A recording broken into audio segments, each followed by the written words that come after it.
যারা মির্জা ফখরুল ইসলাম আলমগীর বলেছিলেন যে আমরা মাঠ গুছিয়েছি, ছাত্ররা গোল দিয়েছে। পরে আমি বললাম যে আসলে ছাত্ররা গোল দিয়েছে এটা সত্য, এখন ট্রফি নিয়ে দৌড়াচ্ছেন আপনারা, এই হচ্ছে অবস্থা।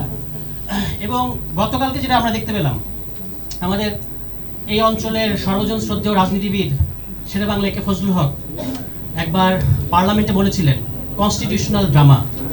গতকালকে আমরা আসলে একটা কনস্টিটিউশনাল ড্রামা দেখলাম। এই ড্রামায় একদিকে আছেন নির্বাক জেস্টার পলিটিক্স করা প্রধানমন্ত্রী, যিনি গালে হাত দিয়ে বসে থাকেন।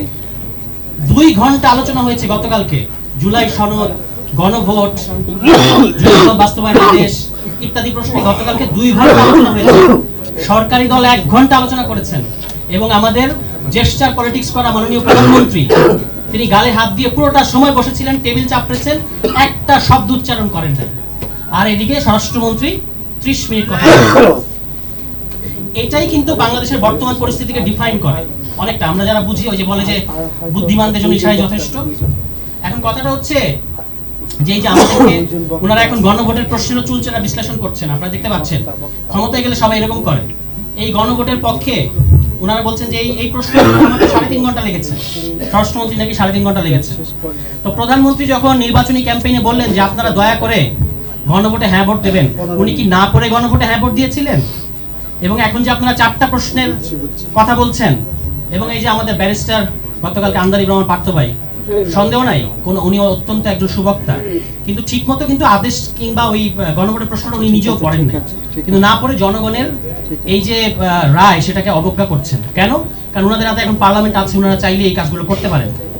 যখন আপনারা গণভোটের পক্ষে মতামত দিলেন তখন কি আপনাদের এই সমস্ত প্রশ্ন মনে ছিল না? নভেম্বর মাসের 13 তারিখে আদেশ জারি হলো, সেখানে গণভোটের প্রশ্নটা ছিল। নির্বাচন হলো ফেব্রুয়ারি মাসের 12 তারিখে। 3 মাসে জনগণ এই প্রশ্ন পড়ে নাই, 3 মাসে জনগণ এটা সম্পর্কে একটা মতামত নিজেরা গ্রহণ করে নাই। কিন্তু ওনারা যে নির্বাচনের 5 দিন আগে ইশতেহার ঘোষণা করেছেন, এই ইশতেহার পরে নাকি জনগণ তাদেরকে ম্যান্ডেট দিয়েছে। আচ্ছা, কিসের ম্যান্ডেট দিয়েছে? ওই যে দেখবেন পার্লামেন্টে তারা আলোচনা করছেন 51% আর 70%। আপনারা মাছ সন্ন্যায়ের কথা জানেন যে বড় মাছ ছোট মাছকে গিলে খায়। বাংলাদেশে কিন্তু আপনারা উল্টো দেখছেন, ছোট রায় বড় রায়কে গিলে খেতে চাচ্ছে, 51% 70%কে গিলে খেতে চাচ্ছে। এটাই গতকালকে পার্লামেন্টে আমরা দেখতে পেলাম। এবং ক্ষমতায় থাকলে সবারই আসলে মনে হয় যে বিশেষ বড় বিরাট বড় বড় সংবিধান বিশেষজ্ঞ। একসময় সঞ্জিত সেনগুপ্ত ছিলেন বাংলাদেশের সবচেয়ে বড় সংবিধান বিশেষজ্ঞ, তোফায়েল আহমেদ ছিলেন বাংলাদেশের সংবিধান বিশেষজ্ঞ, এমনকি ওবায়দুল কাদের পর্যন্ত ছিলেন সংবিধান বিশেষজ্ঞ। এখন আমরা নতুন সংবিধান বিশেষজ্ঞের জমানায় প্রবেশ করেছি, তিনি হচ্ছেন সালাউদ্দিন আহমদ। তিনি যা বলবেন তার মুখনিসৃত বাণী এখন বাংলাদেশের সংবিধান। পার্লামেন্টে দাঁড়িয়ে উনি বলে দিচ্ছেন সাংবিধানিক প্রতিষ্ঠান নির্বাচন কমিশন সংবিধান লঙ্ঘন করেছেন, উনি এটা বলে দিচ্ছেন, একজন ব্যক্তি, উনি রায় দিয়ে দিচ্ছেন। তো ভাই আপনি আদালত হন, উনারই এখন আদালত হওয়ার প্রয়োজন, মানে অবস্থা দৃশ্যে সেরকমই মনে হচ্ছে। মূল কথাটা হচ্ছে যে বিএনপি তার ইতিহাসে বারবার ধাক্কা খেয়েছে।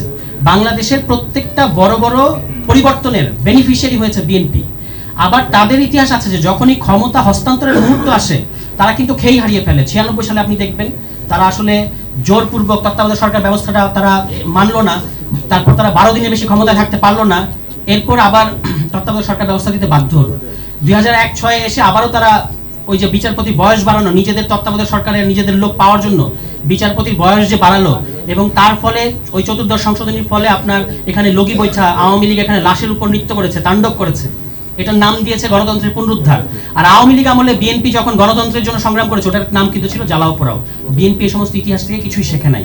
এবং এরপরেও এই যে তারা এই 14দশ সংশোধনী করলো, লগি বইটা হলো, এবং তারপরে এই যে দীর্ঘ লম্বা ফ্যাসিবাদ, এইটার পরে বিএনপি যাতে তাদেরই একটা কাণ্ডের কারণে যে আপনার এত লম্বা সময় ক্ষমতার বাইরে থেকে ছিল, এখান থেকে কিন্তু তাদের কোনো শিক্ষা নেই। আজকে তারা যে মানে আমি বলবো যে চাতুরি রাজনীতিটা করছে, যে এখন দেখবেন তারা খুবই জুলাই সনদ তারা অক্ষরে অক্ষরে মানবেন। তো জুলাই সনদ যে আপনারা অক্ষরে অক্ষরে মানবেন, ওই নির্বাচনে 3.4% নমিনেশন দিলেন কেন নারীদেরকে? 5%-এর কথা ছিল। তো বুঝলাম জামায়াত ইসলামী কিংবা বিরোধী দল 5% দেন, আপনারা দিয়েছেন, কোথায় অক্ষরে অক্ষরে মানলেন? আপনারা তো 5% দেন নাই, ইতিমধ্যেই তো ভায়োলেট করে বসে আছেন। আসলে তাদের জন্য জুলাই সনদটাও এখন হয়ে গেছে একটা পলিটিক্যাল অস্ত্র। এই অস্ত্রটি তারা কি করবে? গণভোটকে তারা গায়েব করে দিবে। আপনারা এটা এখন আর কিন্তু এই অভিযোগ করে লাভ নাই যে বিএনপি জুলাই সনদ মানবে না বা বিএনপি জুলাই সনদ মানতে চায় না। এটা বললেই তারা বলবে আমরা তো জুলাই সনদ অক্ষরে অক্ষরে বাস্তবায়ন করব। কিন্তু তারা যেটা এখন যে খেলাটা তারা খেলতে যাচ্ছে সেটা হচ্ছে তারা গণভোট বাস্তবায়ন করবে না। গণভোটে 4টা প্রশ্ন জনগণ বুঝে না, গণভোটে এই প্রশ্ন তারা বুঝে না, এই কথাগুলো তারা এখন বলা শুরু করেছে। একটু মনে করে দেখেন 1991 সালে যখন বেগম খালেদা জিয়া গণভোট দিলেন, সেখানে সংবিধানের 16টা অনুচ্ছেদের ব্যাপারে মতামত দিতে বলা হয়েছিল জনগণকে। তখন কি আপনাদের এই সমস্ত প্রশ্ন মনে ছিল না?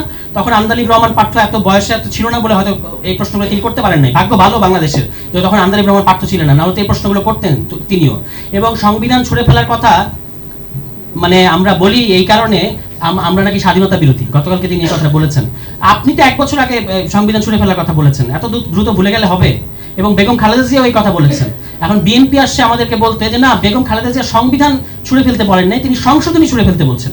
আমি নিজ কানে শুনতে পাচ্ছি বেগম খালেদা জিয়া সংবিধান ছুঁড়ে ফেলার কথা বলছেন, কিন্তু বিএনপির যারা এই যে এখন যে 72 প্রেমী যে অ্যাক্টিভিস্টরা আছে, 72 প্রেমী যে অ্যাক্টিভিস্ট তৈরি হয়েছে, তারা এখন বলছেন না, সংশোধনী ছুঁড়ে ফেলার কথা বলেছেন তিনি। এটা হচ্ছে বিএনপি হলো 72 সংবিধানের মধ্যে ছোট ভাই। বিএনপি কিন্তু যতই বলুক বাংলাদেশি জাতীয়তাবাদী, বিএনপিও বাঙালি জাতীয়তাবাদী রাজনীতিই করে, নাহলে 72 সংবিধানের জন্য এত প্রেম থাকবে কেন তাদের? এবং এই খেলায় তারা হচ্ছে ছোট খেলোয়াড়। এখন আওয়ামী লীগ নাই, তারা খুব বড় খেলোয়াড়ের একটা ভঙ্গি নেওয়া শুরু করেছে আর কি। তো এই জিনিসটা, এই যে বাংলাদেশের জনগণকে হাইকোর্ট দেখানো, পার্লামেন্ট সভরেন, সালাউদ্দিন ভাই গতকালকে বলেছেন ষোড়শ সংশোধনীর রায়ে আদালত বলেছেন যে পার্লামেন্ট সভরেন না, কিন্তু তিনি গতকালকে খুব দম্ভের সাথে বললেন যে পার্লামেন্ট সভরেন। এই হচ্ছে ওনার আইন সংবিধান সংক্রান্ত বোঝাপড়া। কিন্তু বাংলাদেশে একটা শ্রেণী তৈরি হয়েছে যে এই বোঝাপড়ার পরেও তাকে নিয়ে মেতে থাকা, এটা মানে এটা আসলে ওই সংবিধান বিষয়ক তিনি এক্সপার্ট, এই কারণে কিন্তু মেতে থাকেন না। এটা ক্ষমতার পেছনে দৌড়ায় যারা আসলে তাকে নিয়ে মেতে থাকে, তারা যে তিনি ক্ষমতাবান এবং এই ক্ষমতাবান এখন যা বলবেন সেটাই আমাদেরকে মানতে হবে, এরকম একটা জায়গায় গেছে। তো আমি শেষ কথা যেটা বলতে চাইবো সেটা হচ্ছে বিএনপির মানে 2/3 যে ব্যারাম, বাংলাদেশের 2/3 ক্ষমতা থাকলে, আসন থাকলে যে মানে উপসর্গ দেখানো শুরু করে রাজনৈতিক দলগুলো, বিএনপি এখন সেগুলো দেখানো শুরু করেছে। কিন্তু এত আগে শুরু করবে, মানে ক্ষমতায় আসার প্রথম দিন থেকেই, শপথ নেওয়ার সময় থেকেই তারা যে এই 2/3 দম্ভ দেখানো শুরু করেছেন, এটা বিএনপিকে কোথায় নিয়ে যাবে? আমি আপনাদেরকে বলে যেতে চাই আজকে যে এই যে প্রধানমন্ত্রীর নির্বাক জেস্চার পলিটিক্স, তিনি নিজের পানি নিজে খান, হেঁটে হেঁটে যান, অমুককে সালাম দেন, তমুককে সালাম দেন, এটা কিন্তু আপনাদেরকে উদ্ধার করবেন না। এই ম্যাজিক অতি দ্রুত হাওয়াই মিঠাইয়ের মতো শেষ হয়ে যাবে, তারপর আপনারা কি করবেন?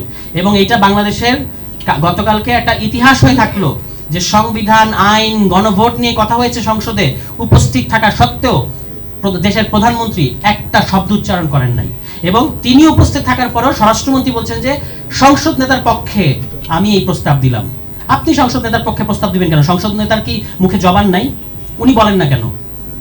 দাঁড়িয়ে আপনি অন্তত 1 মিনিট এই কথাটা বলেন যে আমরা একটা সংশোধিত কমিটি করব বা সংশোধনী কমিটি করব, এই কথাটুকু প্রধানমন্ত্রী বলতে পারেন না। উনি শুধু হাসেন আর টেবিল চাপড়ান। কি একটা আশ্চর্য ব্যাপার! কোন জায়গায় আসলাম, কোন জমানায় আসলাম জানি না। এই জেস্চার পলিটিক্স, এই নির্বাক চলচ্চিত্র, একদিকে নির্বাক চলচ্চিত্র আর একদিকে অতি কথন, মানে একজন কথা বলছেন 30 মিনিট আর একজন নির্বাক চলচ্চিত্র। হ্যাঁ, এটা আমাদের কোথায় নিয়ে যাবে জানি না। তো বিএনপি যদি এই রাজনীতি করতে চায় এবং যদি মনে করে, ওই আমি আরেকটা প্রোগ্রামে বলেছিলাম যে ওই যে আপনি দেখবেন যে মরুভূমিতে উট পাখি তারা খাওয়ার পরে এক পর্যায়ে মুখ গুজে দেয়, মানে তার মুখটা গুজে দেয় এবং সে ধারণা করে সে যেহেতু কাউকে দেখতে পাচ্ছে না, কেউ তাকে দেখতে পাচ্ছে না। আর বিএনপি যে ভেলকি বাংলাদেশের জনগণকে দেখাতে চাচ্ছে, তাদের ধারণা হচ্ছে যেটা কেউ বুঝতে পারছে না। কিন্তু কত দ্রুত এটা ব্যাকফায়ার করবে এটা সময়ই বলে দেবে। তখন এই আন্দালিব রহমান পার্থ থাকবে না। এই আন্দালিব রহমান পার্থ কিংবা ওই যে পেছনে বসা জুনায়েদ সাকি, যিনি সংবিধান সংস্কার পরিষদের সবচেয়ে বেশি ক্রেডিট নিতেন বাংলাদেশে, আজকে তিনি ওই যে আন্দালিব রহমান পার্থ যখন বললেন কোথায় পাইছেন এই সংবিধান সংস্কার পরিষদ, পেছনে মুখ থমথম করে বসা হচ্ছে জুনায়েদ সাকি। তো ভাই জুনায়েদ সাকিকে জিজ্ঞেস করেন কোথায় উনি পেয়েছিলেন, উনি তো এটা কৃতিত্ব নেন সবচেয়ে বেশি। এখন অবশ্য মুখে চুপ। তা আশা করেছিলাম কালকে জুনায়েদ সাকিও কথা বলবেন, যেহেতু এটা উনার নাকি ব্রেইন চাইল্ড, যদিও এটা একটা মিথ্যা কথা, উনার ব্রেইন চাইল্ড না। এই সংবিধান সংস্কার পরিষদ নাকি গণসংহতি আন্দোলনের রাজনীতি, এটা নাকি জুনায়েদ সাকির রাজনীতি। তো আপনি কালকে কথা বললেন না কেন? আমাদেরকে নির্বাচনের আগে জুনায়েদ সাকি বলতেন, মানে সাকি ভাই, আমাদের প্রিয় সাকি ভাই, উনি আমাদেরকে বলতেন যে বিএনপির সাথে যে যাবো, আবার তো বের হয়ে আসার একটা রাস্তা তো রাখতে হবে। এখন আমি দেখি যে আপনি কোন দিক দিয়ে বের হয়ে আসেন, এটা আমরা দেখবো। প্রতিমন্ত্রী তো হয়ে গেছেন, আমাদেরকে বলছেন যে আসর সবাই একসাথে বিএনপির কাছে যাই, তারপর আবার বের হয়ে আসার একটা রাস্তা আমাদেরকে রাখতে হবে। এখন কোন ভাবে আপনি যান এই বিএনপির সাথে ছোট ইনু হয়ে কতদিন থাকতে পারেন? মন্ত্রীও তো বানায় নাই, প্রতিমন্ত্রী বানিয়েছে। এই ছোট ইনু হয়ে কয়দিন থাকা যায়? সাকিব হয়তো রাগ করবে এটা শুনলে, কিন্তু এই ছোট ইনু হয়ে, ছোট মেনন হয়ে কতদিন থাকতে পারেন সেটা আমরাও দেখব।